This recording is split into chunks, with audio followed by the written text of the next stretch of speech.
Welcome to DSET. This is Eshwar Kumar. ఈ వీడియోలో మనం ఇంటర్నేషనల్ రిలేషన్స్లో భాగమైనటువంటి ఇండియా అండ్ అదర్ నేషన్స్లో దానిలో టాపిక్ అయినటువంటి ఇండియా యుఎస్ఏకి మధ్య ఉన్నటువంటి రిలేషన్స్ని మనం డిస్కస్ చేసుకోబోతూ ఉన్నాం. సో ఇక్కడ రెండు దేశాల మధ్య ఎటువంటి రిలేషన్షిప్ అనేటువంటిది కంటిన్యూ అవుతూ ఉంది. సో కొన్ని సందర్భాల్లో చైనా ఇండియాకి కాన్ఫ్లిక్ట్ వచ్చినటువంటి సమయంలో Russia United States of America ఏ విధంగా సహాయ కార్యక్రమాలు చేసింది అనేటువంటి అంశాలన్నీ కూడా మనం ఈ వీడియోలో డిస్కస్ చేద్దాం. సో చూద్దాం. ఇక్కడ ఫస్ట్గా ముందుగా మనం పబ్లిక్ లా గురించి మాట్లాడుకోవాల్సినటువంటి అంశం. సో ఇక్కడ యునైటెడ్ స్టేట్స్ ఆఫ్ అమెరికాలో పబ్లిక్ లా 480 అనేటువంటిది తీసుకురావడం జరిగింది. సో దేనికి సంబంధించింది అంటే ఇది ఫుడ్ ఎయిడ్కి సంబంధించింది. So food aid programme. So America దేశంలో ఒక చట్టం చేసుకోవడం జరిగింది.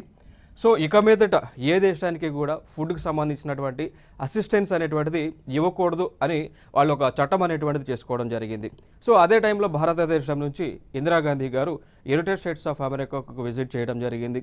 సో ఆ టైంలో భారతదేశంలో పూర్తిగా ఆర్థిక సంక్షోభం కానీ అదేవిధంగా ఫుడ్కి సంబంధించినటువంటి క్రైసిస్ అనేటువంటిది, ఆహార కొరత అనేటువంటిది ఎక్కువగా ఉండటం జరిగింది. సో ఆ సమయంలో యునైటెడ్ స్టేట్స్ ఆఫ్ అమెరికాని రిక్వెస్ట్ చేయగా సో వారు దాన్ని రిజెక్ట్ చేయడం జరిగింది. సో రిజెక్ట్ చేసిన తర్వాత ఇక్కడ Indian government, so prime minister తిరిగి ఇండియాకి వచ్చి ఒక ఆలోచన చేశారు. సో ఏమని ఆలోచన చేశారు అంటే భారతదేశంలో కూడా ఆహారం ఉత్పత్తి అనేటువంటిది ఎక్కువగా పెంచాలి. ఎక్కువగా పెంచాలి.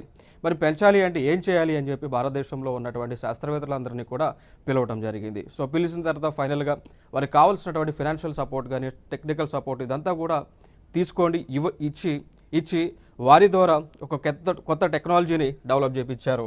దాన్ని గ్రీన్ రెవల్యూషన్ అనేటువంటి ఒక టెక్నాలజీని. సో దాన్ని గ్రీన్ రెవల్యూషన్ అనేటువంటి ఒక కొత్త టెక్నాలజీని డెవలప్ చేయించారు. సో ఇది దీని ద్వారా భారతదేశంలో గణనీయంగా సో అగ్రికల్చర్ ప్రొడక్టివిటీ, సో వ్యవసాయ ఉత్పత్తులు అనేటువంటివి పెరగటం జరిగింది. సో ఇది ఒక ముఖ్య పరిణామంగా మనం చెప్పుకోవచ్చు.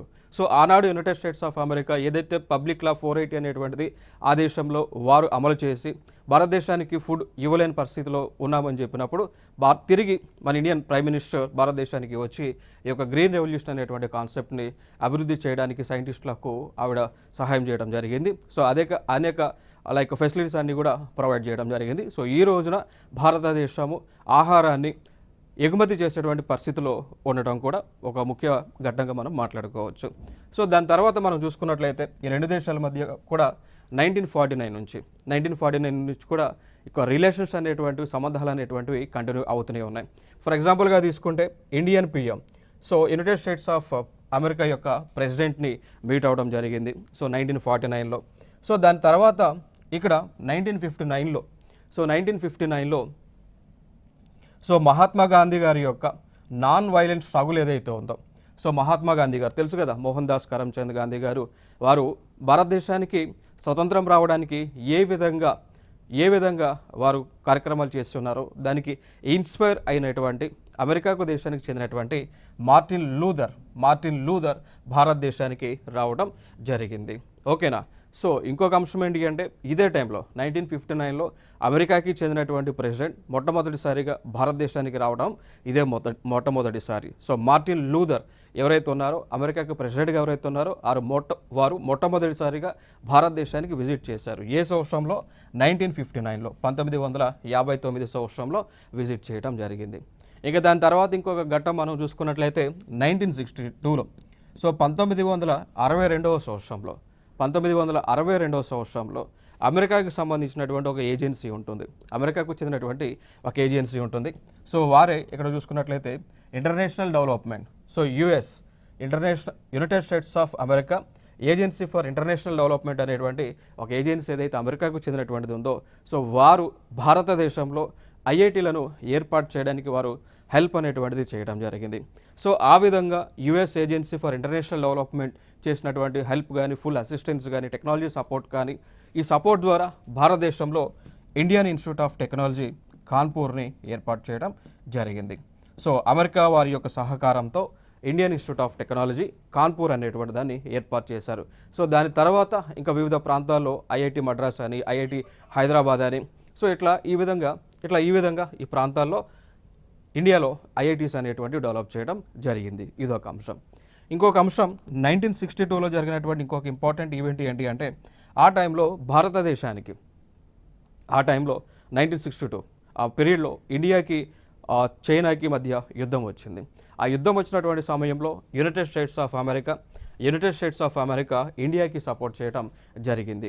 ఇంకొక అంశం ఏంటి అంటే ఇండియాకి చైనాకి మధ్య, సో భారతదేశానికి చైనాకి మధ్య, రెండు దేశాలకి మధ్య ఒక బౌండరీ లైన్ అనేటువంటిది ఉంటుంది. ఆ బౌండరీ లైన్ పేరే మెక్మోహన్ లైన్ అండి. సో ఈ బౌండరీ లైన్ ఏదైతే మెక్మోహన్ లైన్ ఉందో, సో దీన్ని ఇండియాకి చైనాకి మధ్య అఫీషియల్ బోర్డర్ అని యునైటెడ్ స్టేట్స్ ఆఫ్ అమెరికా 1962లోనే గుర్తించడం జరిగింది. ఇదే ఇష్యూ రీసెంట్గా కూడా అంటే 2024లో కూడా అమెరికాకు చైనాకి మధ్య ఈ మెక్మోహన్ లైన్కి సంబంధించి, అదేవిధంగా అరుణాచల్ ప్రదేశ్ రాష్ట్రానికి సంబంధించి ఇష్యూస్ వచ్చినప్పుడు అమెరికా వాళ్ళు కూడా, సో అమెరికా మళ్ళీ ఇంకొక స్టేట్మెంట్ ఇచ్చింది. ఏమని స్టేట్మెంట్ ఇచ్చింది అంటే ఏదైతే 1962 సంవత్సరంలో United States of America McMahon line అనేటువంటిది ఇండియాకి చైనాకి మధ్య ఉన్నటువంటి బౌండరీ లైన్గా గుర్తించామో దాన్నే మేము కంటిన్యూ చేస్తూ ఉన్నాం. సో ఆ మెక్మోహన్ లైన్ అనేటువంటిది రెండు దేశాల మధ్య బౌండరీగా ఉండాలి అని చెప్పేసి మళ్ళీ తిరిగి వాళ్ళు అఫీషియల్గా మళ్ళీ 2024లో స్టేట్మెంట్ ఇవ్వడం జరిగింది. సో అదొక న్యూస్లో ఉంది. సో దాన్ని బట్టి మరి ఎటువంటి క్వశ్చన్స్ మనం ఎక్స్పెక్ట్ చేయవచ్చు అంటే మెక్మోహన్ లైన్ న్యూస్లో ఉంది కాబట్టి ఎటువంటి క్వశ్చన్స్ వస్తాయండి. మెక్మోహన్ లైన్ అనేటువంటిది ఏ రెండు దేశాల మధ్య సరిహద్దు రేఖగా ఉంది అనేటువంటి క్వశ్చన్ మనం ఎక్స్పెక్ట్ చేయవచ్చు. సో ఇండియాకి చైనాకి మధ్య ఈ యొక్క మెక్మోహన్ లైన్ అనేటువంటిది బౌండరీగా ఉంది. సో అదే కాకుండా ఇంకొక లైన్ ఉంటుంది, రాడ్క్లిఫ్ లైన్ అని పిలుస్తూ ఉంటాం. రాడ్క్లిఫ్ లైన్ అనేటువంటిది, ఈ రాడ్క్లిఫ్ లైన్ అనేటువంటిది ఏ రెండు దేశాల మధ్య బౌండరీగా ఉంది అన్నప్పుడు, సో ఇండియా అదేవిధంగా పాకిస్తాన్ అనేటువంటి దేశం అండి. పాకిస్తాన్ అనేటువంటి ఒక దేశం. ఇంకొక లైన్ ఉంటుంది, దురంద్ లైన్ అంటాం. So దురంద్ line. సో ఈ లైన్ కూడా రెండు దేశాల మధ్య బౌండరీగా కనిపిస్తూ ఉంది. మరి అవి ఏ రెండు దేశాలు అన్నప్పుడు ఇండియా, అదేవిధంగా ఆఫ్ఘనిస్తాన్ అనేటువంటి ఒక దేశం. సో రెండు దేశాల మధ్య దురంద్ అనేటువంటిది ఆ బౌండరీ లైన్గా కనిపిస్తూ ఉంది. ఇంకా దాని తర్వాత మనం చూసుకున్నాము అనుకోండి 1963లో, ఇక నేను మీతో మాట్లాడి ఉన్నా, United States of America public law 480 అనేటువంటి ఒక చట్టాన్ని ఆ దేశంలో అమలు చేస్తూ ఉంది అని నేను మాట్లాడి ఉన్నా. క్లియర్ కదా? సో దానికి పర్యవసానంగా, దానికి రిజల్ట్గా ఇండియన్ గవర్నమెంట్ భారతదేశంలో ఉన్నటువంటి సైంటిస్టులను లైక్ ఎంఎస్ స్వామినాథన్ గారిని, వీరందరినీ కూడా వివిధ దేశాలకి, మెక్సికో, యుఎస్ ఇతర ప్రాంతాలకు పంపించి అక్కడ ఉన్నటువంటి ఈ అగ్రికల్చర్లో అవలంబిస్తున్నటువంటి పద్ధతులన్నీ కూడా తెలుసుకుని రమ్మని పంపించారు. పంపించిన తర్వాత వాళ్ళు తిరిగి ఇండియాకి వచ్చారు. సో వారు భారతదేశంలో అమలు చేసినటువంటి ఆ టెక్నాలజీ ఏంటి అంటే గ్రీన్ రెవల్యూషన్కి సంబంధించినటువంటి టెక్నాలజీ, గ్రీన్ రెవల్యూషన్కి సంబంధించినటువంటి ప్రిన్సిపల్స్ అవన్నీ కూడా వారు ఇండియాలో అప్లై చేయడం జరిగింది. సో ఇది ఎప్పుడు జరిగింది? 1963లో, ఆ టైంలో 1960s టైంలో. ఇక దాని తర్వాత మెక్సికోకి చెందినటువంటి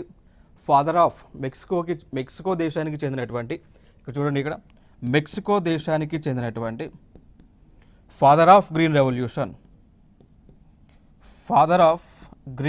రెవల్యూషన్, మెక్సికోకి చెందినటువంటి ఫాదర్ ఆఫ్ గ్రీన్ రెవల్యూషన్, ఆయన పేరే నార్మన్ బోర్లాక్. ఆయన పేరేంటి అండి? Norman Borlaug, very important. So ఈయన భారతదేశానికి విజిట్కి రావడం జరిగింది.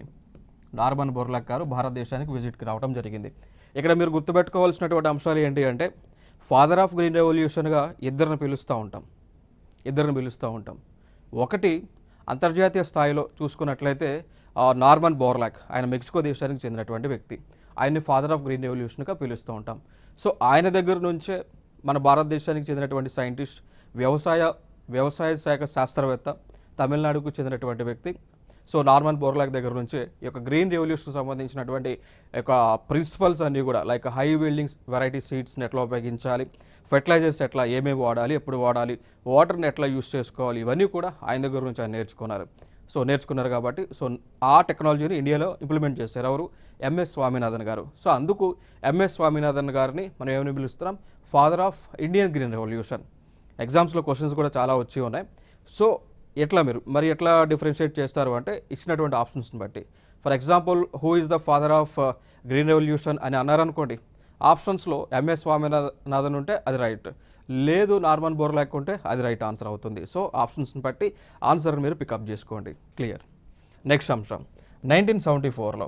సో ఇక్కడ 1974లో మన ఇండియన్ గవర్నమెంట్ న్యూక్లియర్ టెస్ట్ చేయడం జరిగింది. సో ఎక్కడ చేశారు, రాజస్థాన్ రాష్ట్రంలో, భారతదేశంలో ఉన్నటువంటి రాజస్థాన్ ప్రాంతం ఉంది కదా, సో ఆ రాజస్థాన్ రాష్ట్రంలో పోఖ్రాన్ అనేటువంటి ఒక ప్రాంతం ఉంటుంది. సో ఆ పోఖ్రాన్ దగ్గర మనకి డిజర్ట్ ఏదైతుందో, రాజస్థాన్ ఎడారి ప్రాంతం ఏదైతుందో అక్కడ ఈ యొక్క న్యూక్లియర్ టెస్ట్ అనేటువంటిది 1974లో చేశారు. బట్ ఇండియన్ గవర్నమెంట్ సక్సెస్ అయింది. సో ఈ టైంలో ఇక్కడ ఏం జరిగింది అంటే యునైటెడ్ స్టేట్స్ ఆఫ్ అమెరికా ఇండియాని అపోజ్ చేసింది. So United States of America ఎప్పుడైతే ఇండియా న్యూక్లియర్ టెస్ట్ చేసి సక్సెస్ అయిందో, యునైటెడ్ స్టేట్స్ ఆఫ్ అమెరికా ఇండియాని అపోజ్ చేయడం జరిగింది. సో వ్యతిరేకించింది అన్నట్టు. సో అదొక అంశంగా అయితే గుర్తుపెట్టుకోండి. ఇక దాని తర్వాత 1978లో సో ఎప్పుడైతే ఇండియా ఈ యొక్క న్యూక్లియర్ టెస్ట్ చేశారో, సక్సెస్ అయ్యారో, దానికి వ్యతిరేకిస్తూ యునైటెడ్ స్టేట్స్ ఆఫ్ అమెరికా 1978లో ఒక చట్టాన్ని తీసుకొచ్చారు. దాన్ని న్యూక్లియర్ నాన్ ప్రొలిఫరేషన్ యాక్ట్ అండి. దాన్ని ఏమంటాము అంటే న్యూక్లియర్ నాన్ ప్రొలిఫరేషన్ యాక్ట్గా మనం పిలుస్తూ ఉంటాం. ఓకేనా. సో ఇక్కడ మనం చూసుకున్నట్లయితే ఈ న్యూక్లియర్ నాన్ ప్రొలిఫరేషన్ ట్రీటీ లేదంటే యాక్ట్, సో ఇక్కడ చూడొచ్చు non proliferation treaty, NPT treaty అంటాం. సో చట్టాన్ని తీసుకొచ్చారు అమెరికా వాళ్ళు. సో చట్టంలో ఉన్నటువంటి అంశాలు ఏంటి అంటే ఇక మీదట ఏ దేశము కూడా న్యూక్లియర్ టెస్ట్ అనేటువంటిది చేయకూడదని చట్టంలో వాళ్ళు పొందుపరిచారు. సో దీనిలో ఇండియాని సైన్ చేయమని అడిగారు. సో ఈ యొక్క న్యూక్లియర్ ప్రొలిఫరేషన్ లేదా నాన్ ప్రొలిఫరేషన్ ట్రీటీ ఏదైతే ఉందో, సో నాన్ ప్రొలిఫరేషన్ ట్రీటీ ఏదైతే ఉందో, ఎన్పిటి ట్రీటీ ఏదైతే ఉందో, సో దీనిలో ఇండియాని సైన్ చేయమని యునైటెడ్ స్టేట్స్ ఆఫ్ అమెరికా వాళ్ళు డిమాండ్ చేయగా ఇండియన్ గవర్నమెంట్ ఏమన్నది అంటే ఆల్రెడీ న్యూక్లియర్ వెపన్స్ అనేటువంటివి కొన్ని దేశాల దగ్గర కలిగి ఉంది. ఫర్ ఎగ్జాంపుల్గా తీసుకుంటే యునైటెడ్ స్టేట్స్ ఆఫ్ అమెరికా దగ్గర న్యూక్లియర్ వెపన్స్ అనేటువంటివి ఆల్రెడీ ఉన్నాయి. చైనా దగ్గర ఉంది, ఫ్రాన్స్ దగ్గర ఉన్నాయి, రష్యా దగ్గర ఉండడం జరిగింది. ఓకే. సో యుఎస్ఏ దగ్గర ఉంది, చైనా దగ్గర ఉంది, ఫ్రాన్స్ దగ్గర ఉన్నాయి, రష్యా దగ్గర ఉన్నాయి. దాని తర్వాత యునైటెడ్ కింగ్డమ్ దగ్గర కూడా సో న్యూక్లియర్ ఏవైతే ఉంది, న్యూక్లియర్ వెపన్స్ అయితే కలిగి ఉంది. సో అప్పుడు ఇండియన్ గవర్నమెంట్ ఏమన్నది అంటే న్యూక్లియర్ వెపన్స్ అయితే ఉన్నాయో ఉంటే ఎవరి శక్తి మేర వారి దగ్గర ఉండొచ్చు, లేదా ప్రపంచంలో ఏ దేశం దగ్గర కూడా న్యూక్లియర్ వెపన్స్ అనేటువంటిది ఉండొద్దు. సో వీళ్ళు ఆల్రెడీ ఉన్నటువంటి వారు ఆ న్యూక్లియర్ మెటల్స్ని కనుక డిస్ట్రాయ్ చేస్తే మేము అప్పుడు ఎన్పిటిలో సైన్ చేస్తాము అని ఇండియన్ గవర్నమెంట్ చెప్పడం జరిగింది. 1978లో స్పష్టం చేశారు. ఇక దాని తర్వాత మనం మాట్లాడుకున్నట్లయితే మళ్ళీ 1991కి తర్వాత ఇండియాకి యూఎస్ఏకి రిలేషన్షిప్స్ అనేటువంటివి కంటిన్యూ అవుతా ఉన్నాయి. సో ఇక్కడ చూడొచ్చు. ఇక సో మనందరికీ తెలుసు 1991 భారతదేశంలో కొన్ని రిఫార్మ్స్ అనేటువంటివి, సంస్కరణలు అనేటువంటివి తీసుకొచ్చారు. దాన్ని ఎల్పిజి రిఫార్మ్స్ అంటామండి. సో దానిని ఏమంటాము అంటే ఎల్పిజి రిఫార్మ్స్ అంటాం.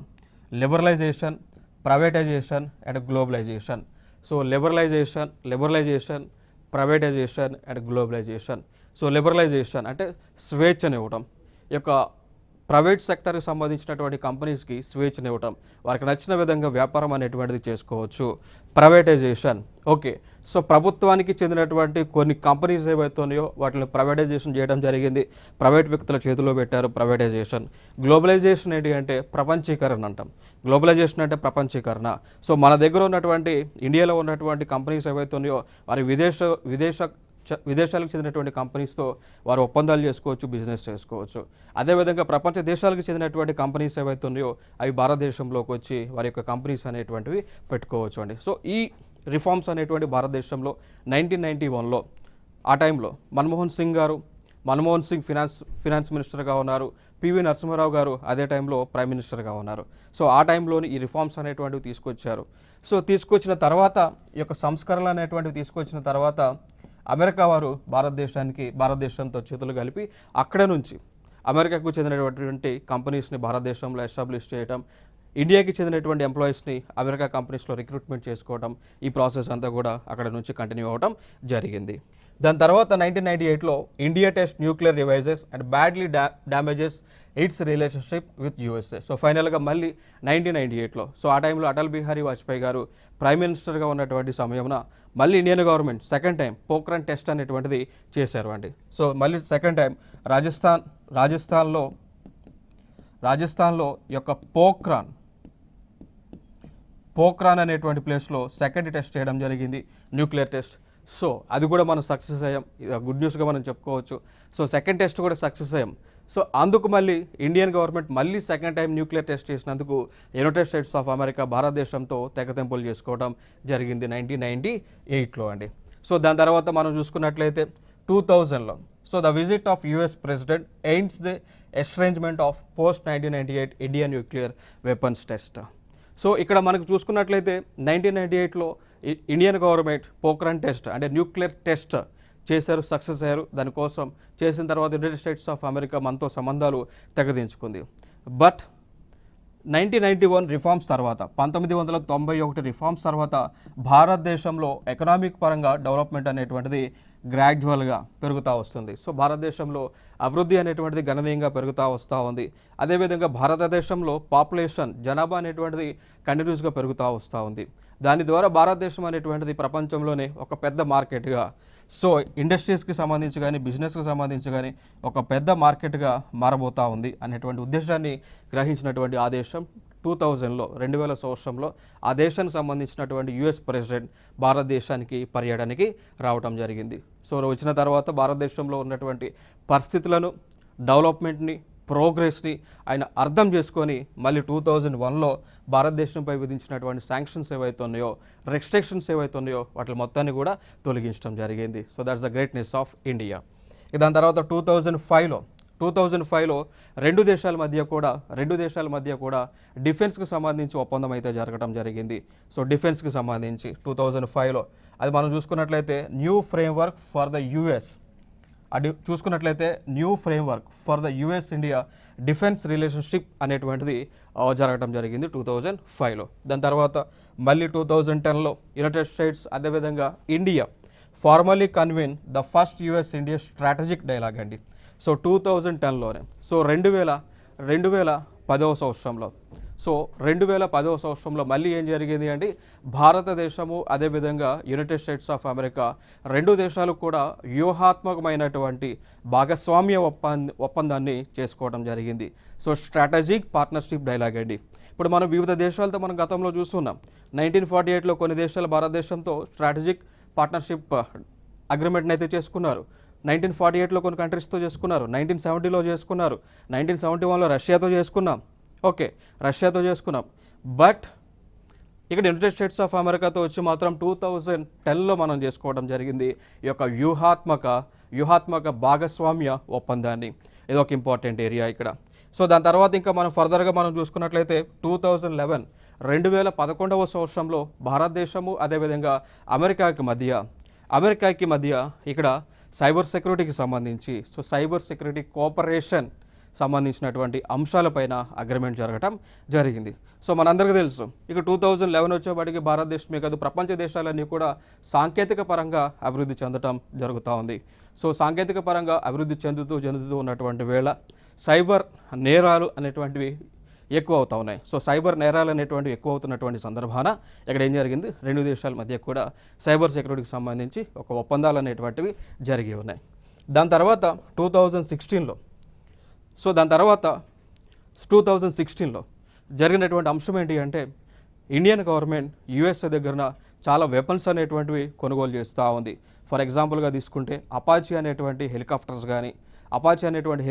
కానీ బోయింగ్ సంబంధించినటువంటి వాడు తయారు చేసేటువంటివి, దాని తర్వాత డ్రోన్స్ అండి, క్యూఆర్ డ్రోన్స్ కానీ, దాని తర్వాత జాకెట్స్ కానీ, బుల్లెట్ ప్రూఫ్ మెటీరియల్స్ కానీ, వెపన్స్ కానీ, షార్ట్ రేంజ్ మిసైల్స్ కానీ ఇవన్నీ కూడా అమెరికా దగ్గర కొనుగోలు చేస్తూ మనం ఉండటం జరిగింది. సో అక్కడి నుంచి ఇక 2016 నుంచి అమెరికాకి ఇండియాకి మధ్య రిలేషన్స్ అనేటువంటివి స్ట్రాంగ్గా బలంగా తయారవటం జరిగింది. ఇంక ఇటీవల మనం చూసుకున్నట్లయితే 2024లో మనం చూడవచ్చు అమెరికా దేశం దగ్గర ఈ యొక్క అపాచీ అనేటువంటి హెలికాప్టర్స్ని మనం కొనుగోలు చేస్తూ ఉన్నాం. దాని తర్వాత MQR అనేటువంటి డ్రోన్స్ని కూడా ఆ దేశం నుంచి మనం కొనుగోలు చేస్తూ ఉన్నాం. సో అట్లా ఈ డిఫెన్స్ అనేటువంటి సంబంధించినటువంటి ట్రాన్సాక్షన్స్ పెరుగుతున్న వేళ రెండు దేశాల మధ్య సంబంధాలు అనేటువంటివి స్ట్రాంగ్ అవుతా వస్తూ ఉన్నాయండి. ఇక దాని తర్వాత 2018లో 2018వ సంవత్సరంలో రెండు దేశాల మధ్య 2+2 డైలాగ్ అనేటువంటిది జరిగింది అండి. రెండు దేశాల మధ్య 2018లో 2+2 డైలాగ్. సో ఈ అంశాన్ని మనం గుర్తుపెట్టుకోవాలి. 2+2 డైలాగ్ అనేటువంటి అంశం ఏదైతే ఉందో ఇది మనం గుర్తుపెట్టుకోవాలి. దీనికి సంబంధించినటువంటి క్వశ్చన్స్ని అడగడం జరిగింది. ఏమని క్వశ్చన్స్ అడిగారు అంటే 2+2 డైలాగ్లో, సో 2+2 డైలాగ్లో ఏ మంత్రిత్వ శాఖలు పాల్గొంటున్నాయి అని చెప్పేసి గతంలో క్వశ్చన్స్ అడిగారండి. సో 2+2 డైలాగ్లో ఏ దేశాలు పాల్గొంటున్నాయి అని చెప్పేసి గతంలో క్వశ్చన్స్ని అడగడం జరిగింది. సో 2+2 అంటే ఇప్పుడు for example 2 members from India, 2 members from United States of America. So ఆ 2 మెంబర్స్ ఆ రెండు మంత్రిత్వ శాఖలు ఏవి అంటే ఒకటి రక్షణ రంగం అండి, ఒకటి రక్షణ శాఖ, సో డిఫెన్స్ మినిస్ట్రీ అంటాం, ఒకటి డిఫెన్స్ మినిస్ట్రీ. రెండు వచ్చేసి విదేశాంగ శాఖ, so external affairs ministry. So విదేశాంగ శాఖ అండి, విదేశాంగ శాఖ, రైట్. సో ఇదేమో ఎక్స్టర్నల్ అఫైర్స్, ఇదేమో ఎక్స్టర్నల్ అఫైర్స్, ఇదేమో డిఫెన్స్ మినిస్ట్రీ. సో ఇండియాకి చెందినటువంటి defence ministry, external affairs ministry. దాని తర్వాత అమెరికాకు చెందినటువంటి defence ministry, external affairs ministry. ఈ రెండు అంటే 2+2 రెండు మంత్రిత్వ శాఖలు ఇక్కడ అక్కడ కలిసి వీళ్ళు డిస్కషన్స్ చేస్తూ ఉంటారండి. అంటే దేనిపైన జనరల్గా డిస్కషన్ చేస్తూ ఉంటారు ఈ 2+2 డైలాగ్లో. ఒక దేశానికి ఇంకో దేశానికి డిఫెన్స్ టైస్ అనేటువంటివి ఏ విధంగా ఉండాలి, విదేశాంగ విధానం అనేటువంటిది ఏ విధంగా ఉండాలి. ఫర్ ఎగ్జాంపుల్ ఇండియా చూసుకుంటే ఇండియన్ ఫారెన్ పాలసీ అనేటువంటిది ఏ విధంగా ఉండాలి, అమెరికా యొక్క ఫారెన్ పాలసీ ఇండియాతో ఏ విధంగా ఉండాలి అనేటువంటివి ఇవన్నీ కూడా వీళ్ళు డిస్కషన్ అనేటువంటిది చేస్తూ ఉంటారు. సో దానితో పాటు సైనిక విన్యాలకు సంబంధించి డిస్కషన్స్ చేస్తూ ఉంటారు. ఇప్పుడు ఫర్ ఎగ్జాంపుల్ తీసుకుంటే ఇండియాకి అమెరికాకి మధ్య యుద్ధ అభ్యాస అనేటువంటి ఒక సైనిక విన్యాసం, మలబార్ అనేటువంటి సైనిక విన్యాసం, వజ్ర ప్రహార అనేటువంటి సైనిక విన్యాసం, టైగర్ ట్రంప్ అనేటువంటి యొక్క సైనిక విన్యాసాలు జరుగుతూ ఉంటాయి. క్లియర్ కదా. సో ఇవన్నీ కూడా ఇక్కడ 2+2 డైలాగ్స్లో డిస్కషన్ అనేటువంటిది చేస్తూ ఉంటారు. ఇక దాని తర్వాత ఇంకొక అంశం మనం మాట్లాడుకోవాల్సి వస్తే 2020లో, సో 2020లో రెండు దేశాల మధ్య ఒక ఇంపార్టెంట్ అగ్రిమెంట్ అయితే జరిగింది. 2020లో రెండు దేశాల మధ్య ఒక అగ్రిమెంట్ అయితే జరిగింది. దాన్నే మనం పిలుస్తాము అండి basic exchange and cooperation agreement. దాన్ని బెకా అంటాం. Very important. దాన్ని బెకా అని పిలుస్తూ ఉంటాం. BECA, BECA, the basic exchange, the basic exchange and cooperation agreement. So BECA అనేటువంటిది ఏ దేశాల మధ్య జరిగినటువంటి agreement, very important. So BECA అనేటువంటిది ఏ రెండు దేశాల మధ్య జరిగినటువంటి అగ్రిమెంట్, ఇండియా అదేవిధంగా అమెరికా మధ్య జరిగినటువంటి అగ్రిమెంట్. ఇది ఒక ప్రీవియస్ ఇయర్ క్వశ్చన్ అండి. It is a previous year question. 2020లో అడిగారు. ప్రీవియస్ ఇయర్ క్వశ్చన్ 2020లో అడిగారు. Most important. ఇక దాని తర్వాత మనం చూసుకున్నట్లయితే ఇక రీసెంట్గా జరిగినటువంటి డెవలప్మెంట్స్ కొన్ని ఉన్నాయి. రీసెంట్ డెవలప్మెంట్స్ చూసుకుంటే పొలిటికల్ కోఆపరేషన్ పాయింట్ ఆఫ్ వ్యూలో మనం చూసుకున్నట్లయితే ఇక్కడ నరేంద్ర మోడీ గారు, సో మోదీ గారు అమెరికాని విజిట్ చేయడం జరిగింది. సో అమెరికాని విజిట్ చేశారు. ఇప్పుడు రీసెంట్గా సెప్టెంబర్ నెలలో కూడా, సెప్టెంబర్ 2024లో కూడా మోదీ గారు అమెరికా దేశాన్ని విజిట్ చేయడం జరిగింది. 2023లో కూడా అమెరికా దేశాన్ని విజిట్ చేయడం జరిగింది. ఓకే. సో దీనిలో ప్రధానంగా ఈ విజిట్లో మనం అర్థం చేసుకోవాల్సినటువంటి అంశాలు, గుర్తుపెట్టుకోవాల్సినటువంటి అంశాలు ఏంటి అంటే నరేంద్ర మోడీ గారు అమెరికాకు వెళ్ళిన తర్వాత కొన్ని అండర్స్టాండింగ్స్, కొన్ని అగ్రిమెంట్స్ అనేటువంటివి చేసుకున్నారు.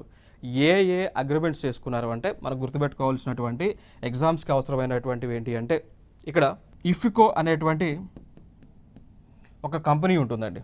ఇఫ్కో అనేటువంటి ఒక కంపెనీ ఉంటుంది. సో ఈ కంపెనీ వాళ్ళు ఏం చేశారు అంటే లిక్విడ్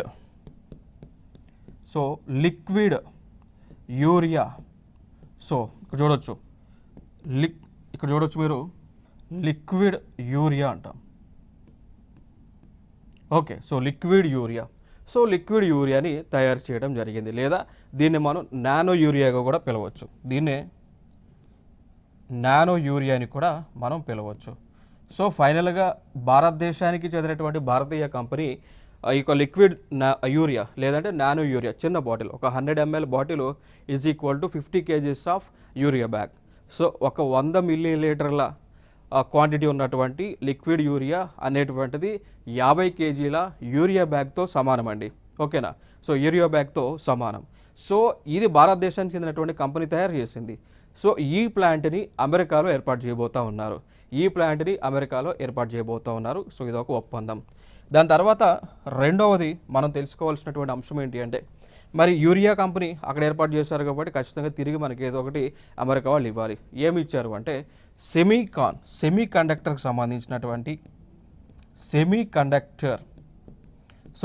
కండక్టర్స్ తయారు చేసేటువంటి కంపెనీని భారతదేశంలో ఏర్పాటు చేయబోతూ ఉన్నారు. మోస్ట్ ప్రాబబ్లీ గాంధీనగర్లో, సో గుజరాత్ రాష్ట్రంలో ఏర్పాటు చేయబోతూ ఉన్నారు.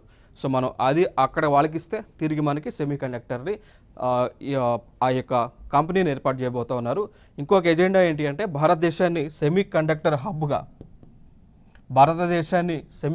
హబ్గా మార్చడానికి కావాల్సినటువంటి సాంకేతికతను అంతా కూడా భారతదేశానికి ట్రాన్స్ఫర్ చేస్తాము అని ఈ యొక్క ఒప్పందం అనేటువంటిది చేసుకోవడం జరిగింది. ఇది ఒక ఇంపార్టెంట్ అంశంగా మనం గుర్తుపెట్టుకోవాలి. ఇంకొక అంశం ఏంటి అంటే కేంద్ర ప్రభుత్వము దీనికి సంబంధించే ఒక పాలసీని కూడా చేశారు అండి. సెమీ కండక్టర్ పాలసీని చేశారు. దాన్ని సెమీ కండక్టర్ పాలసీ అంటాం. సో దీన్ని 2023వ సంవత్సరంలో చేశారు.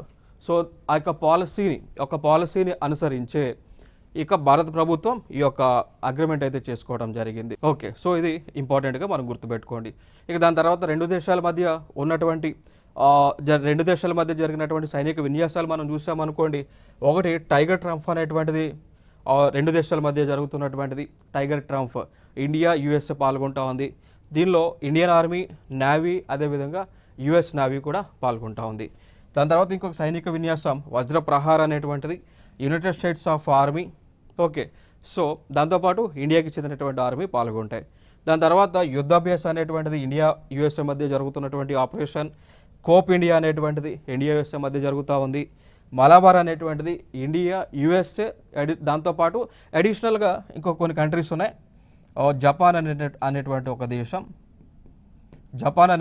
దేశం, దాంతోపాటు ఆస్ట్రేలియా అనేటువంటి దేశం. సో ఈ దేశాల మధ్య ఈ యొక్క డిఫెన్స్ ఎక్సర్సైజెస్ అనేటువంటివి జరుగుతూ ఉన్నాయి. ఇంకొక అంశం మనం మాట్లాడుకోవాల్సి వస్తే ఈ టైగర్ ట్రంప్ అనేటువంటిది 2024కి సంబంధించి ఆంధ్రప్రదేశ్ రాష్ట్రంలో కాకినాడలో జరిగింది. సో టైగర్ ట్రంప్ అనేటువంటి ఒక విన్యాసం ఆంధ్రప్రదేశ్లో కాకినాడలో జరిగింది. 2024కి సంబంధించి ఇండియా యుఎస్ఏకి సంబంధించినటువంటి ఫోర్సెస్ అయితే పాల్గొనే. మీరు చూడవచ్చు ఇక్కడ ఇమేజ్ని మీరు చూడండి, ఇదే ఇమేజ్. దాని తర్వాత ఎక్సైజ్ యుద్ధాభ్యాస్ అనేటువంటిది 2023లో ఇండియాకి యుఎస్ఏకి మధ్య జరిగింది.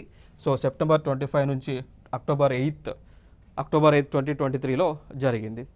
ఓకే, సో ఇదొక ఇంపార్టెంట్ ఏరియా ఇక్కడ యుద్ధాభ్యాస్కి సంబంధించి. దాని తర్వాత ఈ వజ్రప్రహార్ అనేటువంటి విన్యాసం మేఘాలయలో ఉమ్రై అనేటువంటి ప్లేస్లో జరిగింది. ఇది ఒక ఇంపార్టెంట్ ఈవెంట్ ఇక్కడ. సో ఇది 14th ఎడిషన్ జరిగింది. దాని తర్వాత మలబార్ గురించి మాట్లాడాల్సి వస్తే ఈ మలబార్ వచ్చేసి 11-21 ఆగస్టు 2023లో జరగడం జరిగింది. మలబార్ అనేటువంటి సైనిక విన్యాసం. సో దాని తర్వాత కొన్ని అగ్రిమెంట్స్ మనం చూసుకున్నట్లయితే ఇండియాకి యుఎస్ఏకి మధ్య కొన్ని ఇంపార్టెంట్ అగ్రిమెంట్స్ ఉన్నాయి. అగ్రిమెంట్స్ చూద్దాం ఇక్కడ. General security of military information agreement 2002లో జరిగింది. దాని తర్వాత logistics exchange memorandum of agreement అండి, ఇది వెరీ ఇంపార్టెంట్, ఎగ్జామ్లో కూడా అడగడం జరిగింది. సో లెమో అంటాం. సో 2016లో జరిగింది, వెరీ ఇంపార్టెంట్ లెమో. సో లెమో ఏ రెండు దేశాల మధ్య, ఇండియా యుఎస్ఏ మధ్య జరిగింది. దాని తర్వాత ఇంకొక అగ్రిమెంట్ ఉంది, communication and information security memorandum of understanding అనేటువంటిది చూడవచ్చు మీరు. Communication information security memorandum of agreement అండి, సిస్మో అంటాం. సో ఇది 2018లో జరిగింది. దాని తర్వాత ఇంకొక important agreement basic exchange and cooperation agreement BECA అంటాం 2020లో జరిగింది. సో ఈ మేజర్గా ప్రధానమైనటువంటి అగ్రిమెంట్స్ ఇండియాకి యూఎస్ఏకి మధ్య జరిగినటువంటి అగ్రిమెంట్స్. ఓకే, సో ఇవి ఇండియాకి యూఎస్ఏకి మధ్య ఉన్నటువంటి సంబంధాలు. నెక్స్ట్ వీడియోలో ఇంకొక అంశంతో మీ ముందుకు రావడం జరుగుతుంది. Thank you so much. This is Eshwar.